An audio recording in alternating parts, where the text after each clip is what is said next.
अतुल जी का जो जन्म दिवस है, अवतरण दिवस है, उसी के उपलक्ष्य में है। सबसे पहले तो ढेर सारी बधाइयाँ आपको।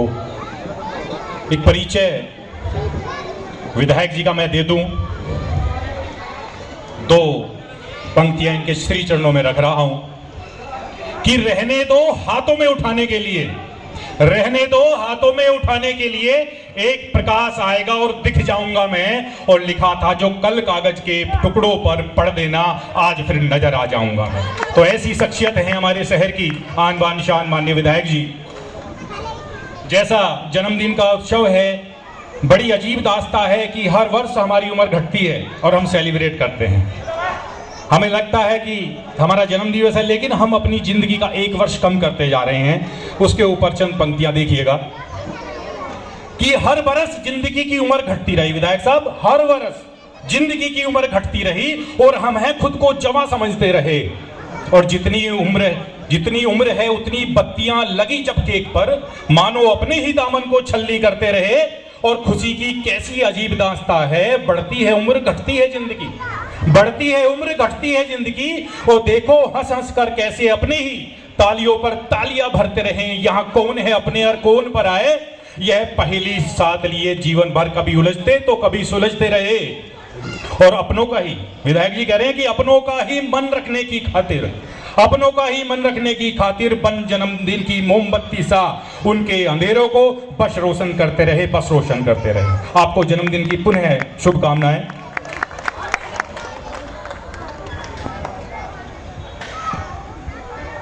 अब एक कविता मैं आपके सामने रखूंगा जो आज का माहौल है। थोड़ी आवाज शार्प हो रही है थोड़ा। हाँ, आज का जो माहौल है, आज का जो परिवेश है वो किस प्रकार का है। और मैंने कविता जो लिखी है ये समय के हाथों लिखवाई है। महाभारत में अंदर आप देखते होंगे शुरू होता हुआ चक्र घूमता था, मैं समय हूं, उसी ने लिखी है। उसने सब कुछ देखा है और इस सदन में एक कुर्सी पर आकर समय बैठ गया है। और समय क्या कह रहा है, शुरू से आप जुड़ेंगे अंत तक आपको ये पंक्तियां समझ में आएंगी। और ये हकीकत है कि जो मैंने अपनी कलम से लिखने का प्रयास किया है, आपके श्री चरणों में रखता हूं पहली पंक्ति कि इस सदन में मुझे सब कुछ दिखाई देता है। जब उठती हैं पंक्तियां तेरे मुखमंडल से है सुभद्रे, एक अग्निवेश दिखाई देता है। और तेरी भुजाओं में त्रिशूल और युद्ध घोष फूंकता शंख दिखाई देता है। और जब पड़ता है अनुराग कोई, यथार्थ साहब, जब पड़ता है अनुराग कोई, तितलियों की भीड़ से गुजरता मधुकर दिखाई देता है। अधरण पर मुरलीधर गोपियों को रिझाता कन्हई दिखाई देता है। यूं मान लो बस मधुबन दिखाई देता है। यहां से आपको वाकई में समझ आ जाएंगी ये पंक्तियां क्या हैं कि कैसे मिटा साम्राज्य तुम तो बली थे बड़े, कैसे मिटा साम्राज्य तुम तो बली थे बड़े। एक झोपड़ी के छप्पर का टूटा सा स्तंभ दिखाई देता है। और गर्ग साहब, मुझे तो कभी विभीषण तो कभी जयचंद दिखाई देता है। और कहता है धर्मों के कूचे से गुजरता एक रथ दिखाई देता है। और कहता है निकल जाऊंगा यहीं से, मुझे तो उसका भ्रम तोड़ता वो पथ भी साफ दिखाई देता है। अब देखिएगा अगली पंक्ति, आपको पहचानेंगे कौन है कि आखिर खैर तो ली उसने ही, आखिर खैर तो ली उसने ही, सब अपने तो छूट गए। एक छीनी सी पोशाक थी बस तन पर मेरे, तीनों लोक वार्ता वह केशव भी साफ दिखाई देता है। और कौशिक साहब, सच बताऊं मुझे सब कुछ दिखाई देता है।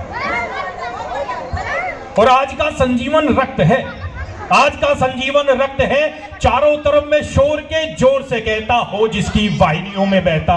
जीवन दिया जिसने मुझको उसमें एक हनुमत दिखाई देता है। और मंदिरों का ध्वज उचका सा, घाटियों में हिंदू बसा सा, सभ्यता का वर्चस्व बचा सा। इस राष्ट्र के शपथ समारोह में एक संत दिखाई देता है। सच पूछोगे चलो बता ही दूं, कभी योगी तो कभी मोदी दिखाई देता है। और ये हैं तो सौपन भी सच दिखाई देता रहे। और ले जा रहे थे खींच, यथार्थ साहब, ले जा रहे थे खींच मेरे देश को किसी और जहां के जहाज में, उनसे लड़ता एक शौर्य अशोक भी दिखाई देता है। अब सच ही कहूं सुनोगे, यह देश स्वदेश दिखाई देता है। और इस कविता की अंतिम पंक्ति पर नजर दीजिएगा कि महाकाव्यों से संगठित गुथासा, महाकाव्यों से संगठित गुथासा अपना देश दिखाई देता है और गिद्धों से घिरे नन्हे परिंदों को भी आसमान दिखाई देता है। आप तो सब समझदार हो, नहीं लगता हिंदुस्तान दिखाई देता है।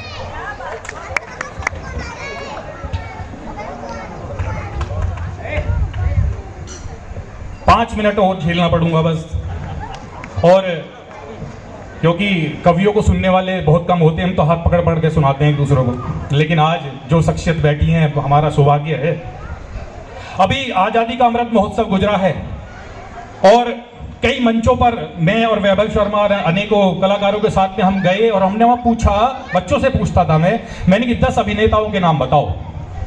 झट से बता दिए मैंने कि अब 10 क्रांतिकारियों के नाम बताओ, तो किसी को कुछ नहीं पता। लेकिन उन क्रांतिकारियों को मैंने अपनी रचनाओं में उतारा है और इनका जो ये लड़े हैं, जो इनका समर्पण है, मैं उसको नहीं भूलने दूंगा। 4-5 पंक्तियां हैं उनके, आप इसके जरिए आप समझ जाएंगे कि मैं किनको पुकार रहा हूं।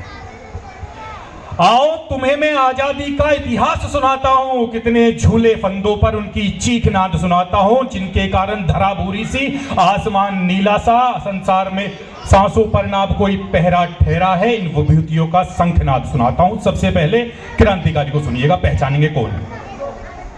पहले स्वतंत्रता संग्राम की मंगल चिंगारी थी, डॉक्टर साहब, पहले स्वतंत्रता संग्राम की मंगल चिंगारी थी। विद्रोह की आग में कूद पड़े जब देखा फिरंगी गोलियां गौ मांस की बनाई जा रही थी और अंग्रेजी हुकूमत की चली ना कोई मनमानी थी। और गौवंश को मुंह लगाऊं उससे पहले मैं मर जाऊं, वो मंगल पांडे था जो मौत का खौफ भूल गया, एक गौ मात रक्षा की खातिर फांसी फंद पर झूल गया। ऐसे महाबलिदान को ऐ हिंदुस्तान तू क्या भूल गया।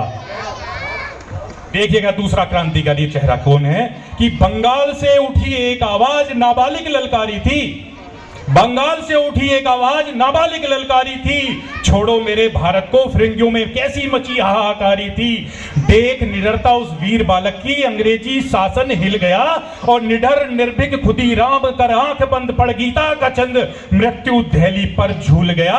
और लोकप्रियता उसकी ऐसी जारी थी, जुलाहा जिस धोती पर लिख देता नाम उसका लिख देता, पहन उसको हर नौजवान स्वयं को ही भूल गया। ऐसे मुंडदान करने वालों को हिंदुस्तान क्या तू भूल गया। अगला क्रम वो देखिएगा, इसको आप पहली पंक्ति से ही,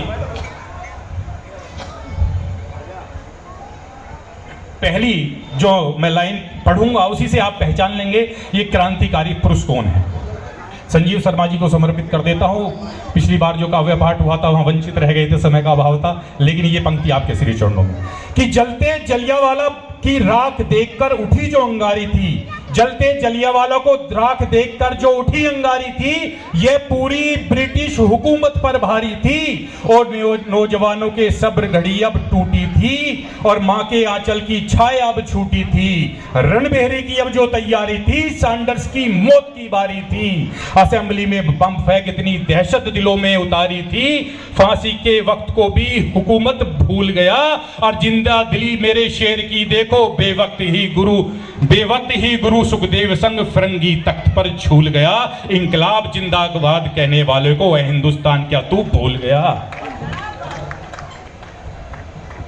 देखिएगा कि लुटेरों के घर डकैती डाली थी, ये कौन था, समझ में आ जाएगा कि लुटेरों के घर डकैती डाली थी, तिजोरियां खाली होने लगी थी, मस्तिष्क चेतना खोने लगी थी और महलों की दीवारों से आवाजें सर पटक रोने लगी थी और फिरंगी सल्तनत खोने लगी थी। और सैकड़ों लोगों की यह जिम्मेदारी थी, ढूंढो उसको जिसकी यह होशियारी थी। अगर कोई फिरंगी आवाज बोलने लगी थी, जनेऊधारी की पिस्तल मुंह खोलने लगी थी और अकेला ही फिरंगी टुकड़ी से लड़ गया, कितनों का वह संहार कर गया। कैद मुझे क्या करेगा, आजाद था आजाद रहूंगा, कहते कहते खुद को आजाद वो कर गया। और दिलों के घाव मूछों के ताव, सोने से भाव क्या तू भूल गया। आजादी के इस दीवाने को है हिंदुस्तान क्या तू भूल गया।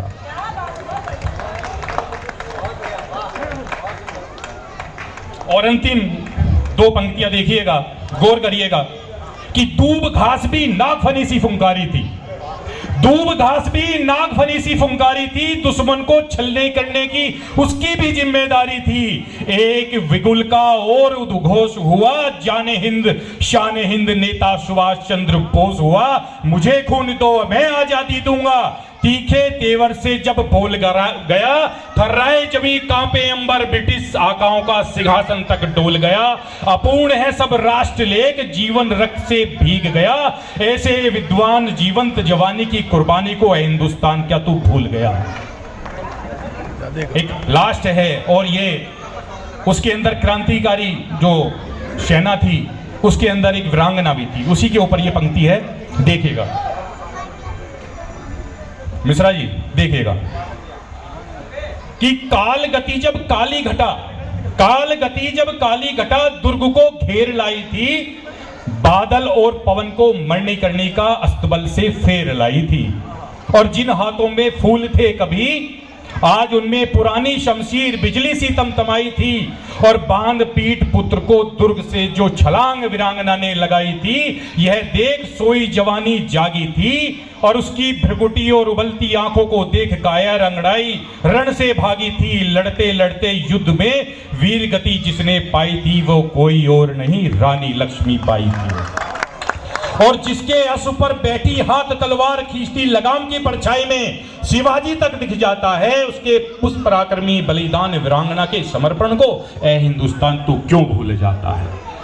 ये सारा जो मैंने पढ़ दिया है क्रांतिकारियों का, उनको एक बात का अफसोस है कि आज हमारा नाम किताबों में नहीं है। लेकिन फिर भी वो क्या कहते हैं कि किसी को गद्दी मिली और किसी को जीत का सहरा, किसी को गद्दी मिली और किसी को जीत का सहरा। हमको आज बैठा वर्तमान तक भूल गया, किसी का ब्याज गया और किसी का मूल गया। सुकूने दिल यही रहा, बस तिरंगा आसमान में झूल गया। वंदे भारत, जय।